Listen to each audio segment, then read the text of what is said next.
বিনোদন দুনিয়ায় রোজ কত খবরের জন্ম হয়, যাতে মিশে থাকে নানা চমক। যেমন গানের মানুষ, অভিনয়ে নাম লেখানো, পুরনো জুটির নতুন করে পর্দায় ফেরা কিংবা বিয়ের পিঁড়িতে বসার মতো নতুন জীবনের খবর। এমন বেশ কিছু আলোচিত ঘটনা নিয়ে সাজানো হয়েছে আজকের শুক্র খবর। চমক দিয়ে শেষ হচ্ছে জনপ্রিয় পারিবারিক সিরিজ এটা আমাদেরই গল্প। ৮ মে বিকেল ৩টায় এর সমাপনী পর্ব প্রচার হবে, যা দৈর্ঘ্য ৯২ মিনিট। চমকপ্রদ আরেক খবর, এই পর্বে অভিনয় করেছেন সঙ্গীত শিল্পী আরফিন রুমি ও দোলা রহমান। নির্মাতা মোহাম্মদ মোস্তফা কামাল রাজ জানান, এদের দুজনকে নিজ পরিচয়ে দেখা যাবে। সিরিজটির টাইটেল গান গেয়েছেন তারা। সেই সূত্র ধরেই রুমি ও দোলাকে পর্দায় হাজির করছেন নির্মাতা রাজ। ধারণা করা হচ্ছে কোনো একটি দৃশ্যের টাইটেল গানটি গাইবেন দুই শিল্পী।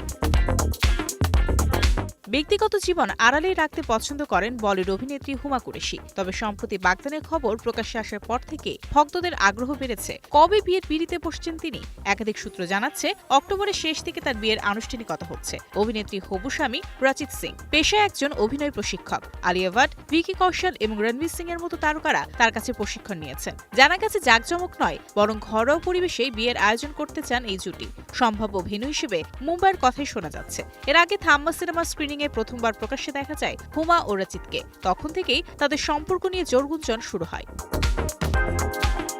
২০২০ সালে মাসুদ হাসান উজ্জ্বলের ৪৯ বাতাস সিনেমায় প্রথম জুটি হয়েছিলেন ইমতিয়াজ বর্ষণ ও শারলিন ফারজানা। প্রশংসিত এই সিনেমার পর গত ৬ বছর আর এক হতে দেখা যায়নি তাদের। লম্বা বিরতির পর আবারও পর্দায় জুটি হয়েছেন তারা।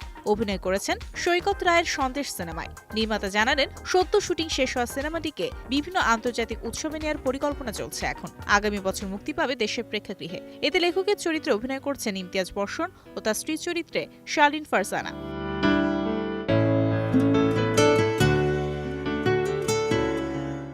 প্রায় ১.৫ যুগ পর the Chronicles of Narnia film সিরিজের নতুন সিনেমা দ্য ম্যাজিশিয়ানস নিফিউ নিয়ে ফিরছে নির্মাতারা। সিএস লুইসের উপন্যাস অবলম্বনে নির্মিত এই চতুর্থ পর্বটি পরিচালনা করছেন গ্রেটা গারউইক, যিনি বারবি দিয়ে আলোচনায় ছিলেন। শুরুতে শুধুই নেটফ্লিক্সে মুক্তির পরিকল্পনা থাকলেও নতুন সিদ্ধান্ত অনুযায়ী ২০২৭ সালে ১২ ফেব্রুয়ারি সিনেমাটি প্রথম প্রেক্ষাগৃহে মুক্তি পাবে। এরপর ২ এপ্রিল থেকে ওটিটিতে স্ট্রিমিং শুরু হবে। সিনেমায় সাদা ডাইনি চরিত্রে থাকছেন এমা ম্যাকি। এছাড়া ড্যানিয়েল ক্রেইগ, মেরিল স্ট্রিপ ও ক্যারি মুলিগানের মতো তারকারাও যুক্ত হয়েছেন। বিনোদন জগতের এই ছিল আজকের টুকরো খবর। গ্ল্যামার আর পর্দার পেছনের এমন সব আপডেট পেতে চোখ রাখুন স্টার এন্টারটেইনমেন্টের পর্দায়।